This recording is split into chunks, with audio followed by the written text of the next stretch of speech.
This is Valley News Live at 5. The Red River through Fargo is outside its banks and has covered up camping spots in Lindenwood Park. Relatively harmless compared to other locations in the Red River Valley where high water has overtaken large areas. Let's get the very latest on the rain that's been falling and will continue to fall this weekend from our chief meteorologist, Hutch Johnson. Hutch? Mike, thanks so much, and good Friday evening, everyone. As we look ahead to a very wet weekend, we're off to a wet close to the work week as well, and for some it's been foggy and misty as well. So rain is not falling everywhere today, but we are going to see some across our area.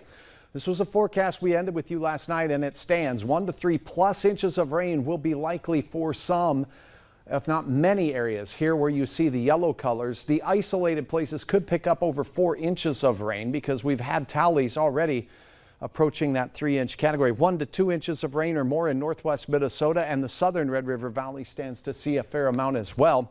Here's some measurements. Check out Verona, 2.71 inches of rain there, 1.57 in Oaks, and many of these coming from the North Dakota Agricultural Weather Network. So thanks to those folks for helping us keep our eyes on the rain gauges up and down the valley. Here's radar estimates of precipitation. Here's near that Verona area, and it confirms 2.6 inches of estimated rainfall north of Edgeley area. So the James River Valley taking on water, the Cheyenne River Valley taking on water, and that rain continues now to move north into the Devil's Lake Basin, where it and its coulees in and around the area are taking on some heavy water as well. Look at what's moving into northwest Minnesota. This batch of rain here, Thief River Falls to Newfolden in Marshall County, the reds there.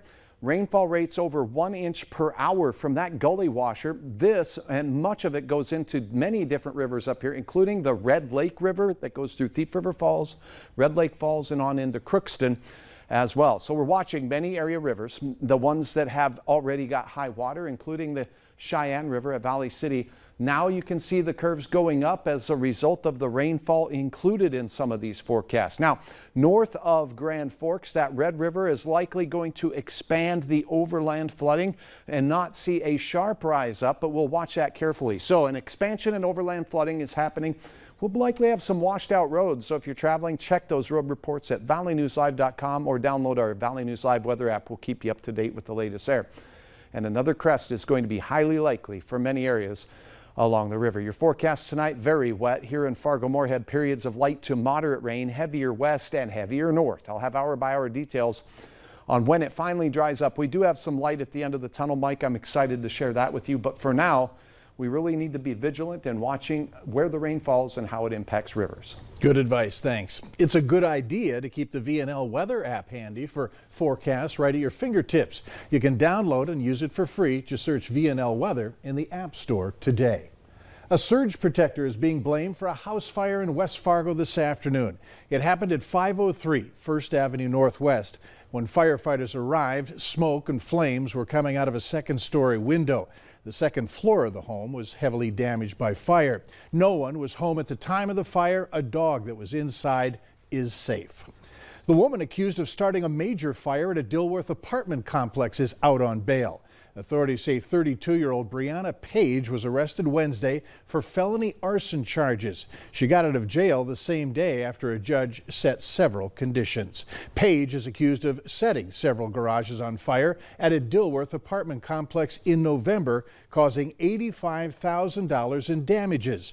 She is charged with both second and third degree arson, as well as a felony count of negligent fires. If convicted, she could spend up to 10 years in prison.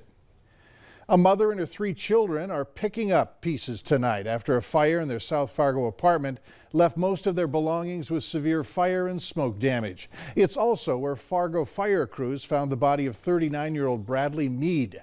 Speaking with Valley News Team's crime and safety reporter Bailey Hurley today, family members say they hope this incident helps others struggling with mental health to reach out for help before it's too late. Bradley Mead has been like a brother to Wendy Wolf for almost 15 years now, as he's been married to Wolf's younger sister Heidi for the last 10 years. Oh, they were so loving. Like, I can't even find a picture of just Brad by himself because he's always with his kids. He's always with his wife. However, Wolf says, like many others across the globe, once COVID-19 lockdowns began in March 2020, Mead's mental health started deteriorating, something Wolf says she and her family have been trying to support and help him through. And that isolation really exacerbated a lot of issues. Wolf says she never expected the news that came Tuesday evening. Not only had a fire destroyed her sister's South Fargo apartment, but Bradley was found dead inside. I am so sad at my brother-in-law being gone. He always said I was an awesome big sister. She says thankfully no one else in the apartment was injured, and neither was her sister or the 3 young kids. However, most of the family's memories are now just that. They have nothing. Wolf says she hopes sharing her family's story helps just one person, emphasizing she wants people to know that they are not alone and there is help, because I want to prevent this from happening to anybody. In Fargo, Bailey Hurley, Valley News Live. The cause of that fire and the cost of the damages have yet to be determined. There's newly released information on a staff member at Ben Franklin Middle School in Fargo who was fired for what school officials say was an inappropriate relationship with a student. Today, we obtained the personnel file for Ruthie Carlson. She was a lunchroom supervisor. Her termination letter says that she admitted to appearing in a Snapchat video with a student. Other violations include engaging in immoral conduct, associating with a student in an activity that could be considered sexually suggestive, or dating a student enrolled in the district. Carlson was fired in December of 2021. Now, the student's mother tells us that she's been working with Fargo police regarding charges. Police are looking at 2 people, one a juvenile, after a car crash in South Fargo. It happened around 9:30 last night in the 1100 block of 4th Avenue South. When officers arrived, there were 3 seen leaving that area in a stolen car. Officials say 1 person was arrested and has been uncooperative in naming the others involved. The Minnesota Bureau of Criminal Apprehension is investigating a shooting involving an Otter Tail County deputy and a Minnesota State Patrol trooper last night near Bolus in Morrison County. Officials say a drug task force unit attempted to pull over a vehicle during a traffic stop. That's when the trooper and deputy ended up firing their weapons into a car that ended up killing 1 man.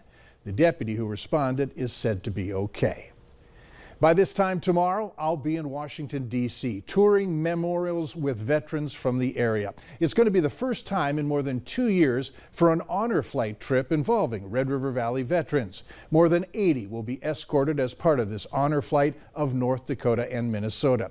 Now, the trip is free to the veterans and is a way for the honor flight of North Dakota and Minnesota to say thanks to the veterans for their service to our country. It's a quick trip. We're going to return to Fargo Monday night. Most of the veterans on the trip will be from the Vietnam War era, but there are a few from World War II. Most of them is from the Korean War, I should say, and there are some from the Vietnam War. Look for news stories each evening newscast. With rain falling, it is too wet to be outside picking up trash. I understand that. What I'm asking you to do is make some plans to do it sometime soon. Within the last week, these students from Jamestown High School found the time to get out and clean up around their area, thanks to teacher Matthew Moots for sending in their photo. We want to show you Hudson. He's been doing his part to keep up his neighborhood clean. Way to go, Hudson. And also we want to show you Bentley, who did the same thing in his neighborhood. I like Bentley's approach, which includes wearing a helmet and some gloves. Remember how the garbage challenge works. Go outside, clean up around your home or your neighborhood. Do it as a classroom activity with family or friends. Then take a photo with your garbage bag. Go to valleynewslive.com and find here the Garbage Bag Challenge tab. Click there and follow the instructions. You know, next week is the start of cleanup week for many cities. I think that'd be a great opportunity to get involved at that time. And let me say ahead of time, thanks. A dog's breed may determine its color or size, but when it comes to personality, all bets are off. Later on Valley News Live at 5, we have some surprising new insights about our furry friends. And a lot of wet dogs out there as the rain continues to work its way through the valley. Periods of moderate shower to heavy shower activity moving from south to north here, but prolonged heavy rain out in central and portions of eastern North Dakota. That Cheyenne River Valley taking on a lot of water today. More on the way. Your forecast is next.